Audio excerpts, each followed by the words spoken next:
नित्यानन्देश्वर सदाशिव समारम्भाम् नित्यानन्देश्वरि आदिशक्तिमध्यमाम् अस्मदाचार्यपर्यन्ताम् वन्दे குருபரம்பராம்.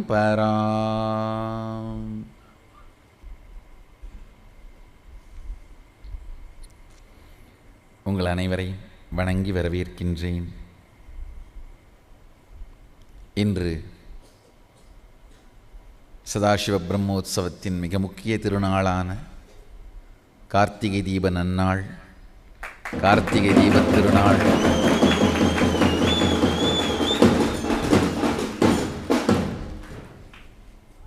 பெருமான் தானே கார்த்திகைக்கு கார்த்திகை நன்னாளில் மலை நுனியிற் சோதியாய் காட்டா நிற்போம் பார்த்த அந்த எல்லோருக்கும் 21 தலைமுறைக்கும் முக்திவரம் கொடுப்போம் என்று தானே பெருமான் அருணாச்சல புராணத்தில் திருவாய் மலர்ந்தருளி உறுதியளித்திருக்கும் திருநாள்.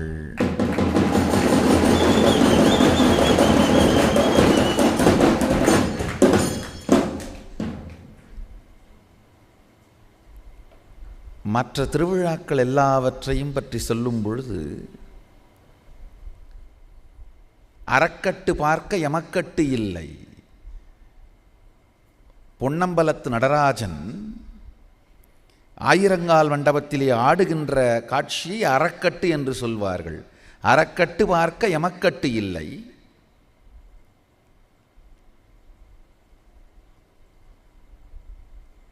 அசபா பார்க்க அல்லாட்டமில்லை. திருவாரூரிலே தியாகராஜ பெருமான் செய்கின்ற நடனத்திற்கு அஜபை நடனம் என்று பெயர். அந்த அஜபா நடனத்தை பார்த்தால் வாழ்க்கையிலே அல்லாட்டம், துக்கம் இருக்காது. திருவூடல் பார்க்க மறுவுடல் இல்லை. பெருமானுடைய திருவூடலை பார்த்தோமானால் மறுவுடல் இல்லை.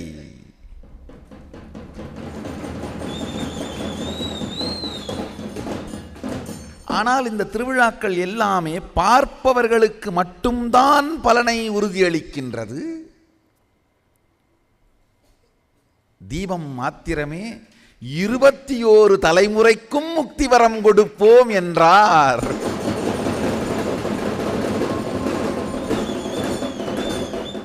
பார்த்தவர்க்கும் பார்த்த வண்ணம் கேட்டவர்க்கும் 21 தலைமுறைக்கும் முக்தி வண்ணம் கொடுப்போம் என்றார்.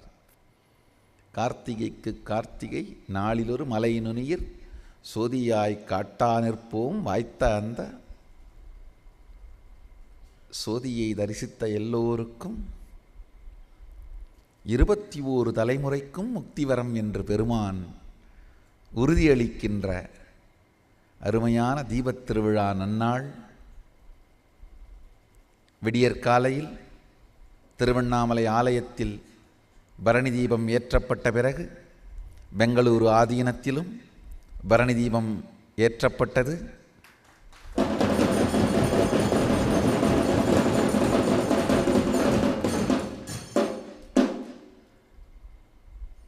நல்லது. ஆரா தொலைக்காட்சி வழியாக, ஆகமம் தொலைக்காட்சி வழியாக, தீபம் தொலைக்காட்சி வழியாக, ஹெட்லைன்ஸ் தொலைக்காட்சி வழியாக, நித்யானந்த தொலைக்காட்சி வழியாக, இருமுனை காணொலி காட்சி வழியாகவும் உலகம் முழுவதும் அமர்ந்திருக்கும் அன்பர்களை வணங்கி வரவேற்கின்றேன். இன்று உங்களோடு நான் பகிர்ந்து கொள்ள விரும்புகின்ற சத்தியங்கள் ஆழ்ந்து கேளுங்கள்.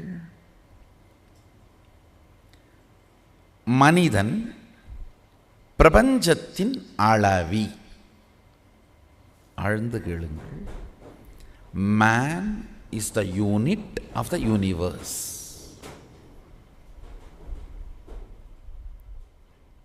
மனிதன் பிரபஞ்சத்தின் அளவி. Man is the unit of the universe.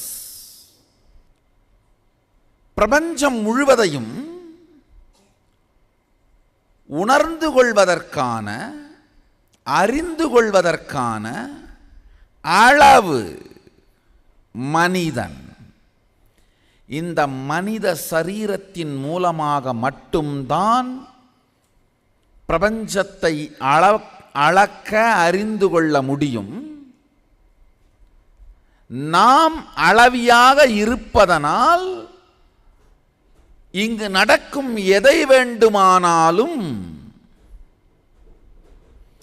நமக்குள்ளே உணருகின்ற புத்தியும் அதை கையாளுகின்ற சக்தியும் நமக்கு உண்டு. ஒரு பெரிய ஞானி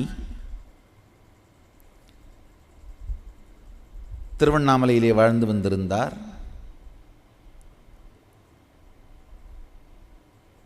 அவருடைய திருவடிகளை தொட்டு வணங்குகின்ற, அவருடைய திருவடிகளில் சில நாட்கள் வாழுகின்ற பெரும் புண்ணியம் எனக்கு கிடைத்திருந்தது.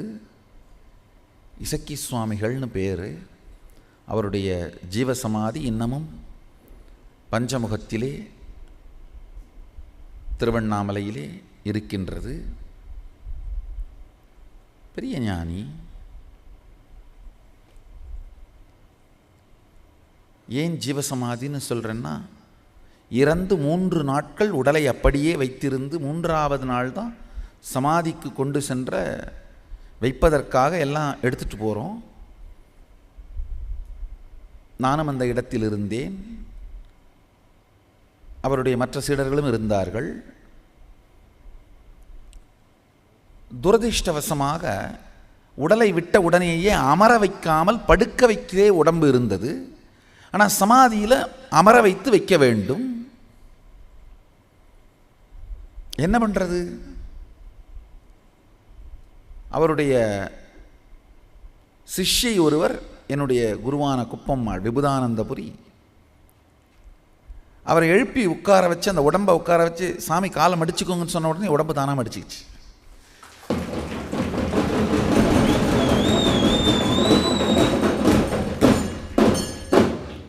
நன்றாக தெரிந்து கொள்ளுங்கள், முழு பத்மாசனம் இட்டுக் கொண்டது கால்கள்.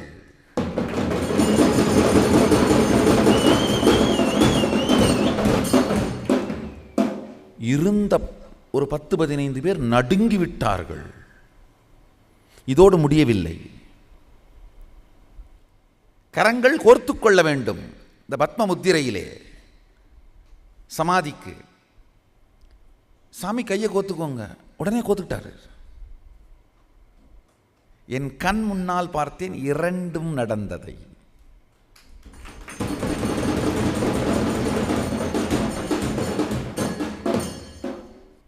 ஜீவசமாதி. அவர் உடம்போடு இருக்கும் பொழுது ஒரு முறை வறட்சி, கிராமத்து மக்கள், விவசாயிகள் அவர்கிட்ட கேட்குறாங்க, சாமி இந்த பகுதி முழுக்க வறட்சியாக இருக்குது, ஆசீர்வாதம் பண்ணி மழை வர வைங்க. அவர் ரொம்ப குலாக்குவலாக பேசுவார், சைவ வேளாளர். அதனால் இந்த வீதி தமிழ், எப்படா வேணும் சாமி? நாளைக்கு கடலக்காய் விதைக்கணும், நாளைக்கு மல்லாட்டை விதைக்கணும். மல்லாட்டை ஆற்காடு சைவ வேளாளருடைய பாஷை. கடலைக்காய மல்லாட்டைன்னு சொல்லுவாங்க. நாளைக்கு மல்லாட்டை விதைக்கணும், மழை வந்தால் தான் விதைக்க முடியும். போடா, எடுத்து வைடா, வந்துருண்டா. 10 நிமிடத்தில் ஏதோ செய்தார். மழை பொழிந்தது.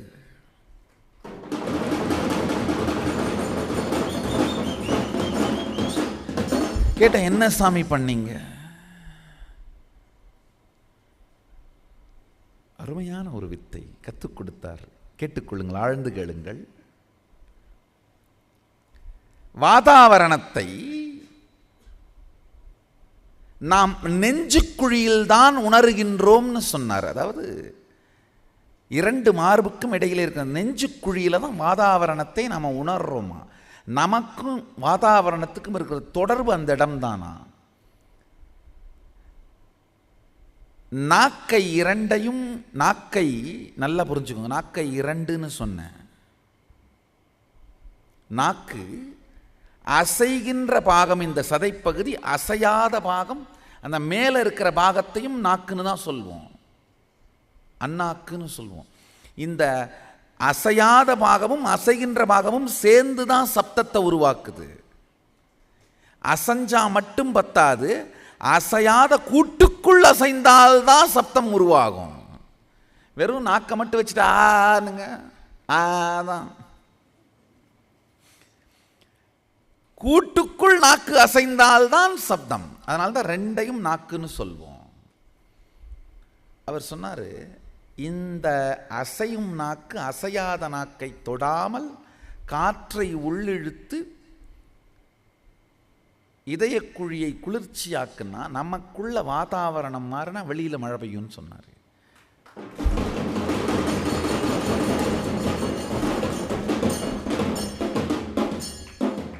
ஆழ்ந்து தெரிந்து கொள்ளுங்கள். தைரியமா இதை நான் ஒரு தொலைக்காட்சியில் சொல்றேன். உண்மையிலேயே முயற்சி பண்ணி பார்த்தேன். மழை வரும் பொழுது இருக்கின்ற அந்த குளிர்ச்சி, அந்த இதமான தட்பவெப்ப நிலையை உங்களால் இந்த இதய குழிக்குள் கொண்டு வர முடிந்து விட்டால் உங்களை சுற்றி உடனடியாக மழை பெய்ய ஆரம்பிச்சிடும்.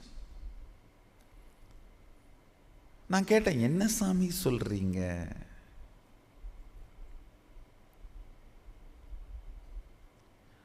உள்ள மாறினா எப்படி சாமி வெளியில் மாறும்? ரொம்ப அழகாக சொன்னார்.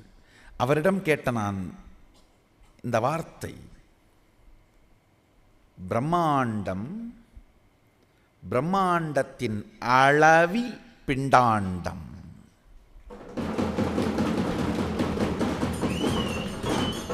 ஆழ்ந்து கேளுங்கள். பிரபஞ்சத்தின் அலகு மனிதன், பிரம்மாண்டத்தின் அளவி பிண்டாண்டம். இன்னொரு உண்மையையும் கேளுங்கள். இந்த இன்னைக்கு சொல்ற இந்த 2-3 சத்தியங்களை புரிந்து கொண்டீர்களானால் தீப தரிசன தத்துவத்தை புரிந்து கொள்ளலாம். பிரம்மாண்டத்தின் அளவி மனிதன். அடுத்த வார்த்தையை கேளுங்கள், பிரம்மாண்டத்தின் செயலி மனித உடல். ஆழ்ந்து கேளுங்கள். App of the universe is human பாடி.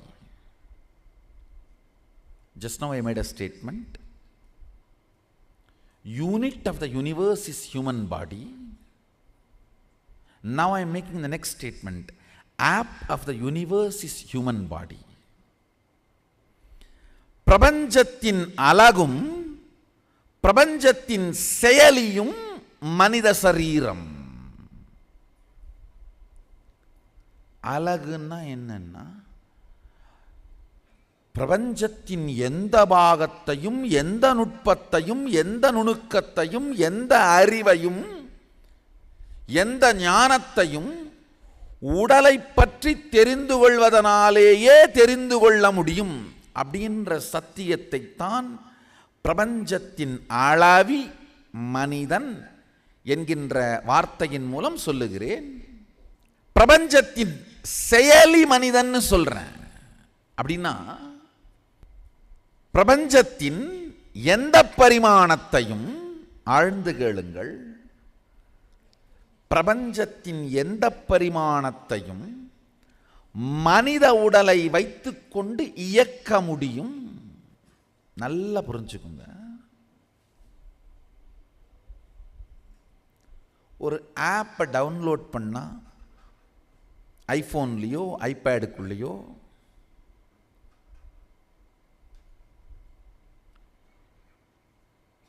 எப்படி அதன் உபயோகங்களை நம்மால் உடனடியாக இயக்கி பார்த்து அனுபவிக்க முடியுமோ, அதே மாதிரி இந்த பிரபஞ்சத்தின் எல்லா இயக்கங்களையும் சக்திகளையும் இந்த மனித சரீரம்ங்கிற ஆப் செயலி மூலமாக நம்மால் செயல்படுத்த முடியும், அனுபவிக்க முடியும்னு சொல்றேன். ஆழ்ந்து கேளுங்கள், சத்தியத்தை உள்வாங்குங்கள். பிரபஞ்சத்தின் அழகு, ஆழ்ந்து கேளுங்கள், பிரபஞ்சத்தின் அளவி மனிதன். அப்படின்னா பிரபஞ்சத்தினுடைய எந்த கூரையும், எந்த அறிவையும், எந்த தெளிவையும், எந்த ஞானத்தையும் மனித சரீரத்திற்குள்ளிருந்து நம்மால் புரிந்து கொள்ள முடியும். இதற்குள்ளே நடப்பதை தெரிந்து கொண்டால் அதற்குள்ளே நடப்பதை தெரிந்து கொள்ளலாம். பிண்டாண்டம் புரிந்தால் பிரம்மாண்டம் புரியும். இந்த அறிவு பிரம்மா. இதிலிருந்து பிறழும் பொழுதுதான் பிரம்மன் அகங்காரத்திற்கு ஆட்படுகிறான். ஆழ்ந்து புரிந்து கொள்ளுங்கள். நமது என்று ஏற்கனவே நாம் உணர்ந்து உயிர்த்திருக்கின்ற ஒன்றை சார்ந்து அகங்காரம் வருவதே இல்லை. நமது என்று ஏதோ ஒன்று இல்லாமல், ஆனால் அது நமதாக இருக்கிறது என்று நாம் மற்றவர்களுக்கு காட்ட நினைக்கும் பொழுதுதான் அகங்காரம் வருகின்றது.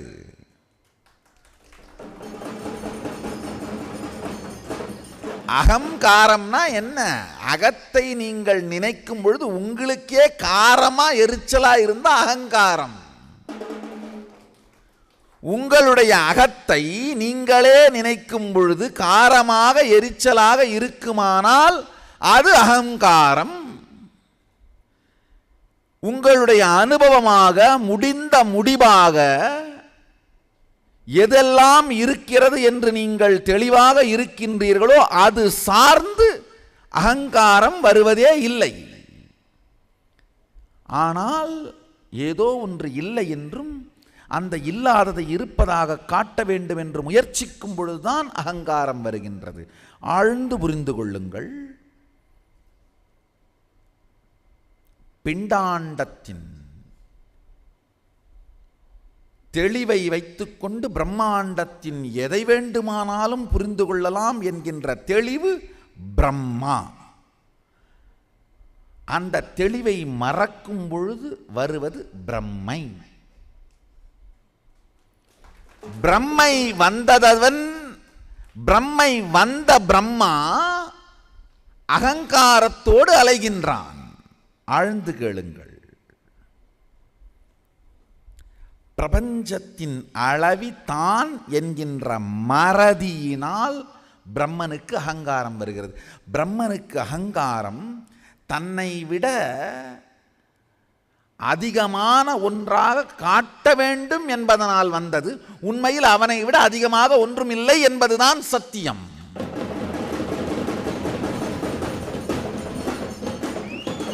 இருக்கிறத விட்டுட்டு பறக்கிறத பிடிக்க முயற்சி பண்ணும் பொழுதுதான் பிரம்மை.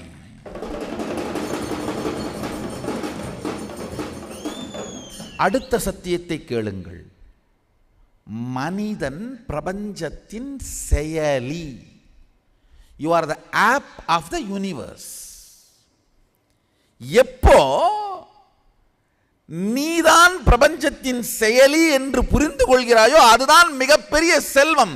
பிரபஞ்சத்தையே இங்க உட்கார்ந்து ஆபரேட் பண்ணிட முடியும் அப்படின்றதா செல்வம்.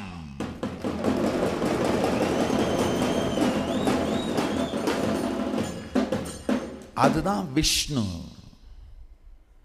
பிரபஞ்சத்தையே இங்க உட்கார்ந்து ஆபரேட் பண்ணிட முடியும்ன்ற அறிவு தான் விஷ்ணு.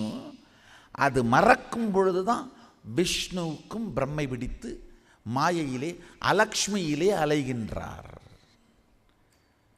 ஆழ்ந்து புரிந்து கொள்ளுங்கள். பிரபஞ்சத்தின் அளவி நாம் என்பதை மறந்த பிரம்மன் பிரம்மை பிடித்தலைகின்றான். பிரபஞ்சத்தின் செயலி நாம் என்று தெரிகின்ற தெளிவு சக்தி தான் மகாலட்சுமி, லக்ஷ்மி, ஸ்ரீனிவாசன். அந்த தெளிவு மறக்கும் பொழுதுதான் ஏழ்மை, வறுமை. இந்த ரெண்டு பேருக்குமே தான் அளவி என்பதையும் தான் செயலி என்பதையும் மறந்ததனால் வந்தது பிரச்சனை. ஆழ்ந்து புரிந்து கொள்ளுங்கள். இப்பதான் சொன்னேன், நெஞ்சு குழி மூலமாத்தான் இந்த பிரபஞ்சத்தோட எல்லா செயலையும் கட்டுப்படுத்த முடியும். அதனால தான் விஷ்ணுவின் நெஞ்சு குழியில் லக்ஷ்மி இருக்கிறதா சொல்றாங்க.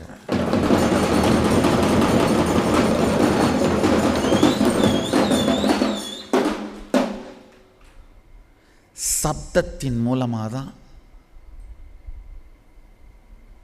இந்த அளவிங்கிற அறிவை உள்வாங்கி உயிர்த்து உரைத்து, மூன்றையும் உள்வாங்குதல், உயிர்த்தல், உரைத்தல், மூன்றும் இந்த நாக்கு வழியாக தான் நடக்குது. அதனால தான் பிரம்மாவினுடைய நாக்கிலே சரஸ்வதி இருக்கிறான்னு சொல்றாங்க.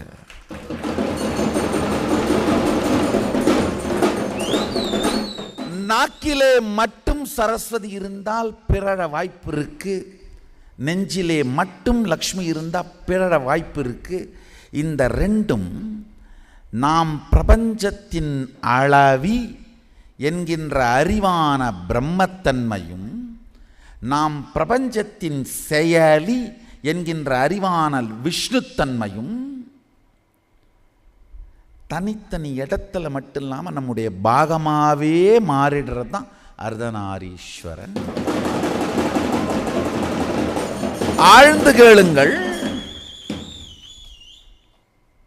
நாம் பிரபஞ்சத்தின் அளவி, நாம் பிரபஞ்சத்தின் செயலி.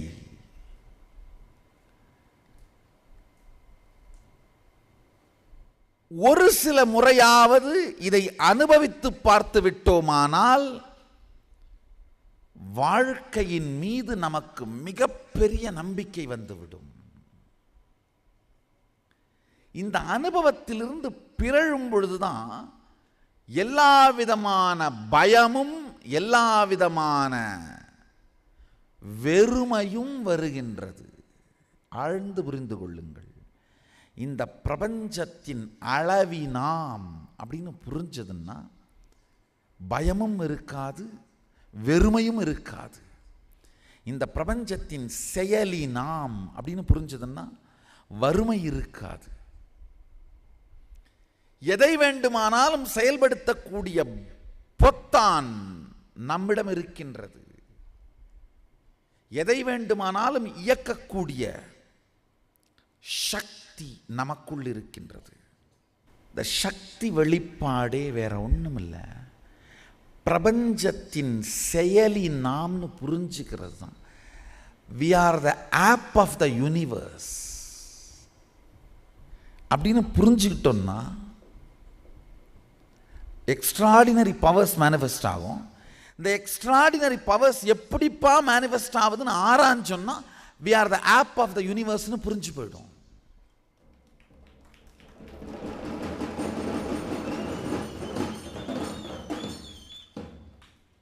நல்லா தெரிஞ்சுக்குங்க. சக்தி வெளிப்பாடை வாழ்க்கையில் கொண்டு வர துவங்கிவிட்டீர்களானால் வறுமையும் வராது, இக்னரன்ஸ் அறியாமையும் வராது.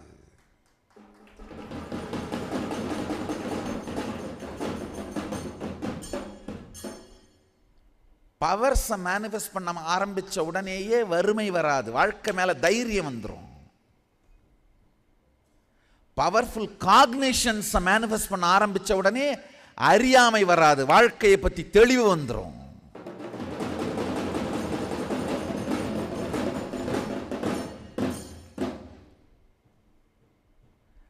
நாம் பிரபஞ்சத்தின் அளவின்னு பிரம்மா மறந்ததனால தான் பிரம்மையில் விழுந்தார். நாம் பிரபஞ்சத்தின் செயலின்னு விஷ்ணு மறந்ததனால தான் லக்ஷ்மித்துவத்திலிருந்து விழுந்தார். அப்பதான் ரெண்டு பேருக்கு நடுவில் பிரச்சனை ஆரம்பிக்குது. யார் பெரியவர்கள்? உண்மையில் எதெல்லாம் நம்முடையது, நமக்கு உரிமையுடையது அப்படிங்கிற தெளிவு நமக்கு இருக்கும், அது சார்ந்து நமக்கு அகந்தையே வராது. நம்முடையதாக சிலது இல்லை, ஆனால் அந்த மாதிரி இருக்கணும்னு நாம் நினைக்கிறோம், மற்றவங்க கிட்ட அந்த மாதிரி காட்டணும்னு முயற்சி பண்ணுறோன்றதான் பிரச்சனை ஆரம்பிக்குது.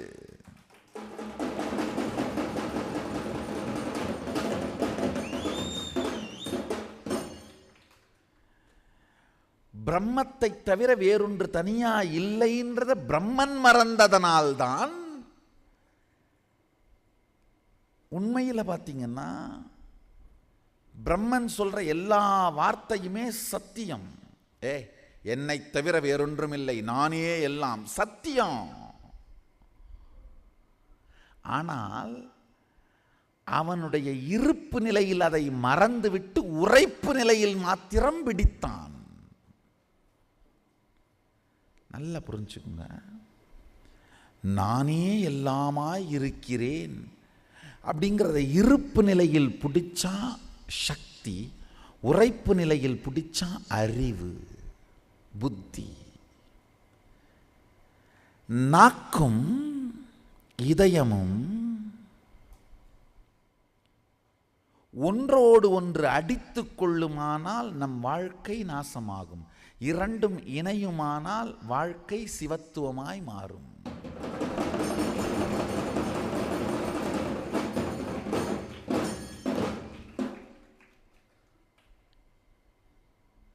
இதயம் கீழே இழுக்குது, நாக்கு மேலே இழுக்குதுன்னா அதுதான் வாழ்க்கையின் பெரிய பிரச்சனை.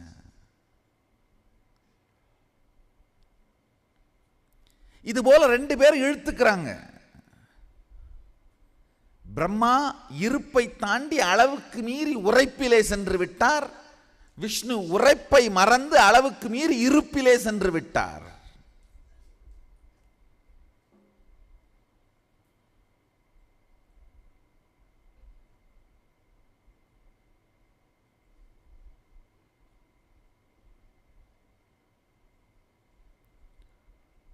வேரும் இறக்கையும் விலகிச் செல்லலாகாது. வேர் பொறுப்பு, இறக்கை சுதந்திரம்.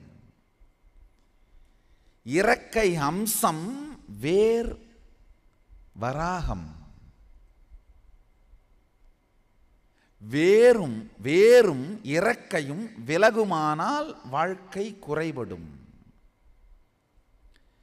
இங்க விஷ்ணுவுக்கும் பிரம்மாவுக்கும் பிரச்சனைங்கிறது வேற ஒன்றும் இல்லை, நம்முடைய இருப்புக்கும் உரைப்புக்கும் இருக்கிற பிரச்சனை.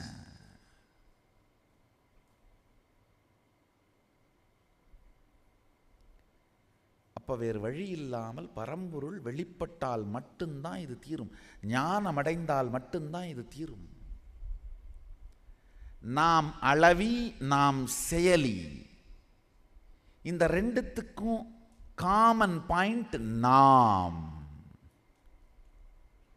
அது மலர்ந்தால்தான் வாழ்க்கையின் முழுமை. பெருமான் ஜோதி ஸ்தம்பமாக, தீபஸ்தம்பமாக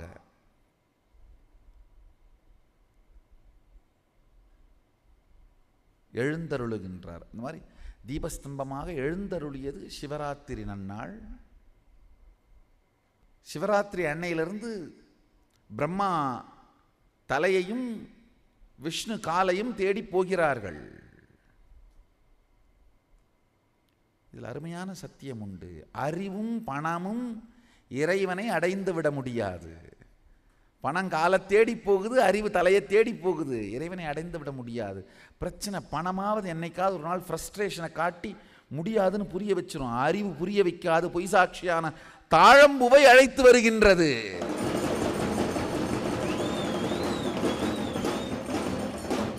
அறிவாலே விட்டு கொடுக்க முடியாது, தோற்றோம் என்று ஏற்றுக்கொள்ள முடியாததனாலே கொண்டு வருகின்ற தாழம்பூதான்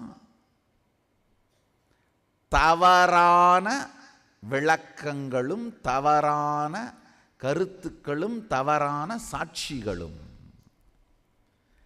சாஸ்திர பிரமாணம் இல்லாமல் ஆன்மீகத்தை பேசுற எல்லாமே தாழம்பூ சாட்சியாக வைத்தவர்கள்தான்.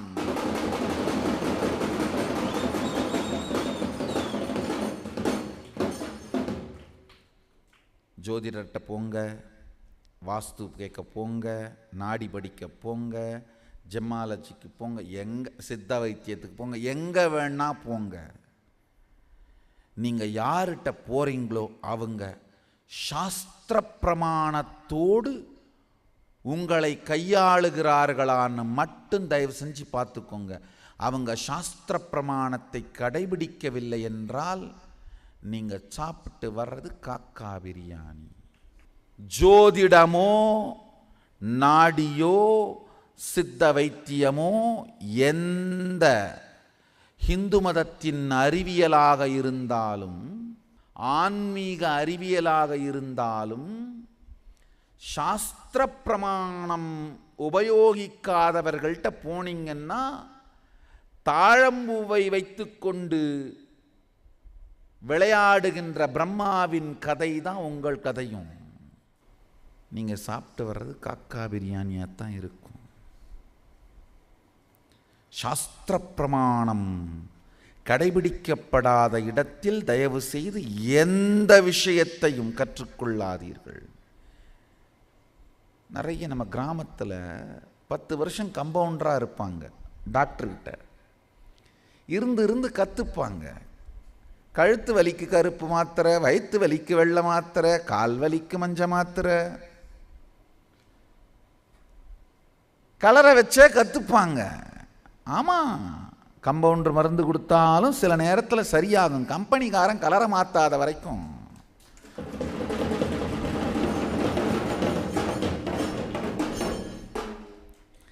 கம்பெனியில் கலரை மாற்றிட்டா அப்போ உன் உயிரே இருக்காது.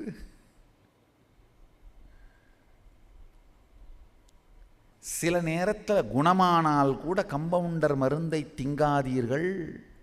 சில நேரத்தில் நேரம் எடுத்தால் கூட டாக்டர்கிட்ட மட்டும் ட்ரீட்மெண்ட் எடுத்துக்கோங்க.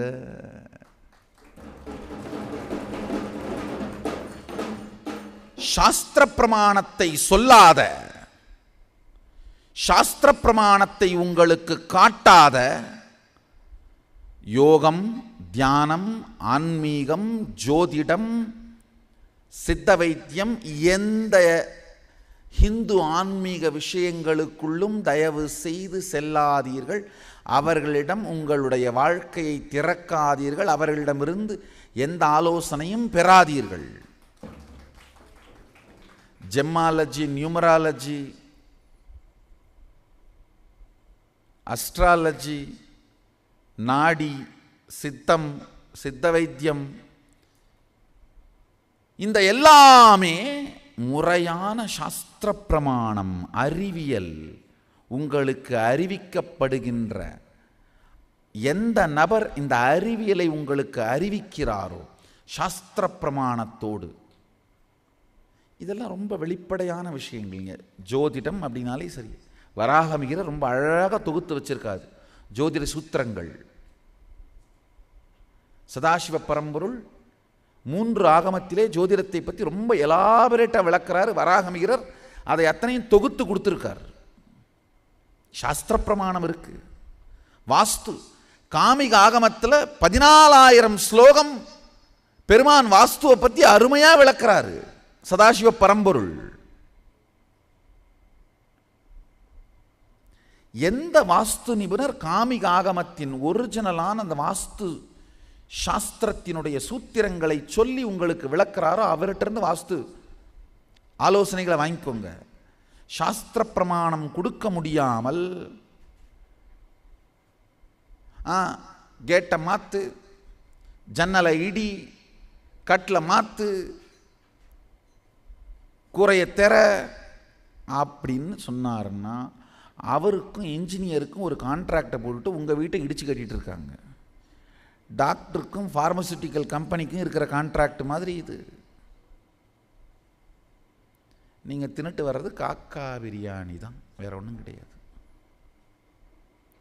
ஆழ்ந்து தெரிந்து கொள்ளுங்கள். சாஸ்திர பிரமாணம் அளிக்காத யாரிடமிருந்தும் ஆன்மீக ஆலோசனைகள் பெறாதீர்கள்.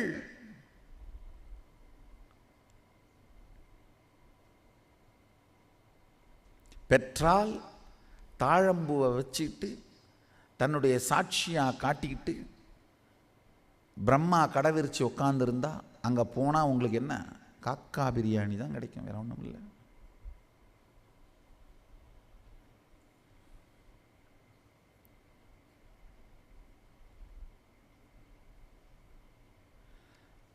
நாம் பிரபஞ்சத்தின் அளவி என்பது அறிவு, நாம் பிரபஞ்சத்தின் செயலி என்பது வளமை. அறிவும் வளமையும் நமக்குள் இணைந்து மலர்வது சதாசிவத்தன்மை.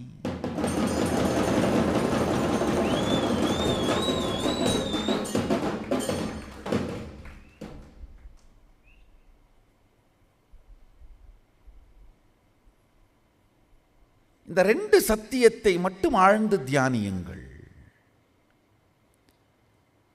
இந்த பிரபஞ்சத்தின் அளவி நீங்கள் என்று உங்களுக்கு யார் புரிய வைக்கிறாரோ அவர்தான் ஆச்சாரியன். சும்மா தண்ணியை அளக்கிறதுக்கு லிட்ரு, துணியை அளக்கிறதுக்கு மீட்ரு, இதை கற்றுக் கொடுப்பவன் ஆச்சாரியன் அல்ல, ஆசிரியர்கள். இந்த பிரபஞ்சத்தையே அளக்கின்ற அளவி நீங்கள். உங்கள் அளவிற்குள் நீங்கள் இந்த அழகாக நீங்கள் தான் அழகு. எத்தனை யூனிட் உங்களுக்குள்ள ஆனந்தம் இருக்கோ அத்தனை யூனிட் ஆனந்தமாக இருக்கிற யூனிவர்ஸை பார்ப்பீங்க, பிரபஞ்சத்தை பார்ப்பீங்க. எத்தனை யூனிட் துக்கம் இருக்கோ அத்தனை யூனிட் துக்கம் இருக்கிற பிரபஞ்சத்தை உங்களை சுற்றி பார்ப்பீங்க. நீங்கள் தான் அழகு, அளவி என்பதை புரிய வைத்து அனுபூதியாக அளிக்கின்றவன் ஆச்சாரியன். நீங்க தான் செயலி. பிரபஞ்சத்தின் எதை வேண்டுமானாலும் இங்கே இருக்கிற சில பொத்தான்களை உங்கள் உடலையும் மனதையும் அழுத்துவதன் மூலமாக இயக்கி விளையாட முடியும் காட்டுபவர் தான் குரு.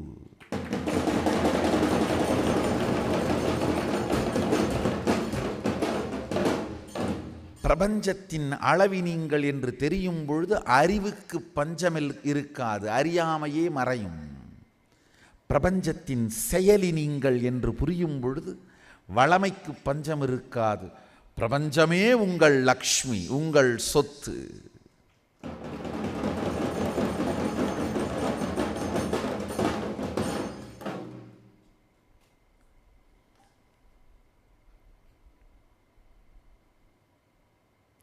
இதை நமக்குள் மலரச் செய்கின்ற அறிவியல் தான்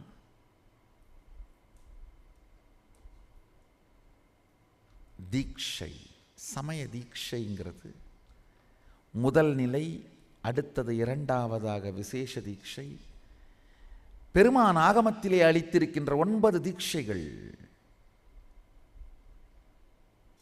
இது எல்லாமே பார்த்தீங்கன்னா இந்த அறிவியலை அனுபூதியாக மாற்றிக்கொள்ளுகின்ற தொழில்நுட்பம், methodology through which you can realise the science in your life. இந்த அறிவியலை அனுபூதியாக மாற்றிக்கொள்ளுகின்ற நுட்பம்.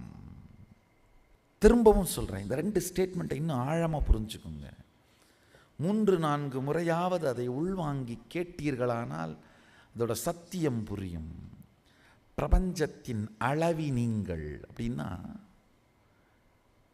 உங்களுக்குள்ள நீங்கள் திரும்பி பார்த்து உங்களை எப்படி உணருகிறீர்களோ அப்படித்தான் உலகத்தையும் உணருவீர்கள். உங்களை பற்றி குழப்பமாக இருந்தால் உலகத்தை பற்றியும் குழப்பமாக இருக்கும்.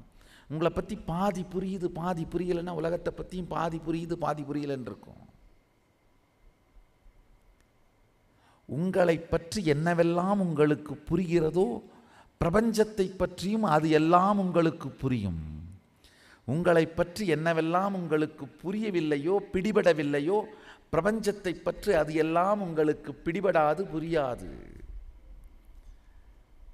இங்கு புரியவே அங்கு புரியும், அங்கு புரிந்தால் இங்கு புரியும். எல்லா நிலையிலும்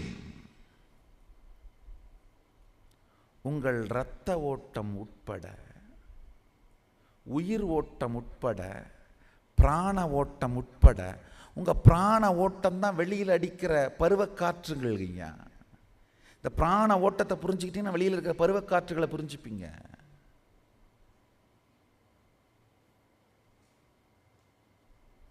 உங்களுக்குள்ள நடக்கிற ஹைட்ரேஷன் ப்ராசஸ் அதை புரிஞ்சுட்டா வெளியில் நடக்கிற மழை புரிஞ்சுப்பீங்க. மழை வேற ஒன்றும் இல்லை, பிளானட் அதாவது பூமியை ஹைட்ரேட் பண்ணுறது தான் மழை.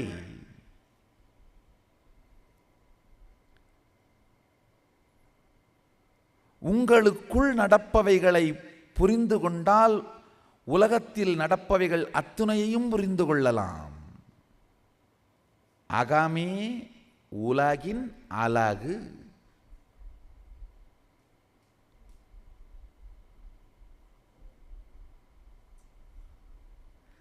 அகமே உலகின் அழகு.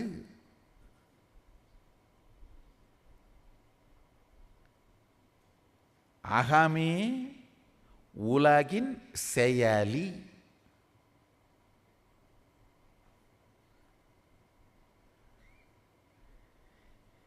இருப்பின் செயலி அகம்.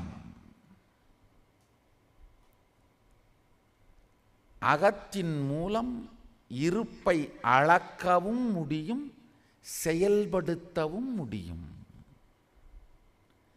இந்த ரெண்டு சத்தியம் மட்டும் உங்களுக்குள் அனுபவபூர்வமாக மலருமானால் வாழ்க்கையில் அறியாமையோ வறுமையோ இருக்காது.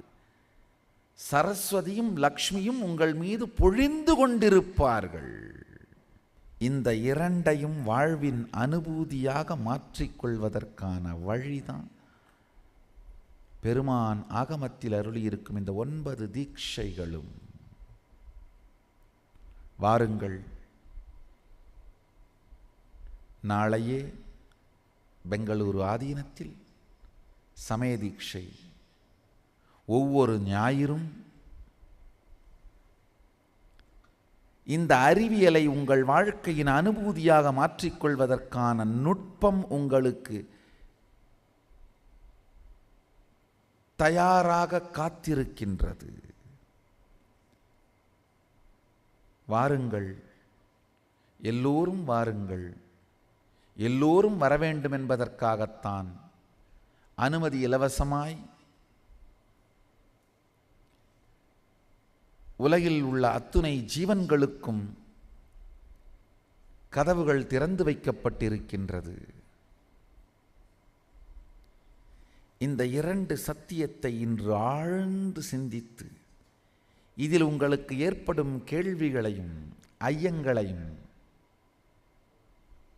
தொலைபேசி வாயிலாக எங்களுக்கு தெரிவியுங்கள்.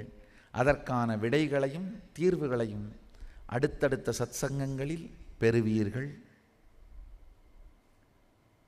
நீங்கள் எல்லோரும் நித்யானந்தத்தில் நிறைந்து நித்யானந்தத்தில் மலர்ந்து நித்யானந்தமாகிட ஆசீர்வதிக்கின்றேன்.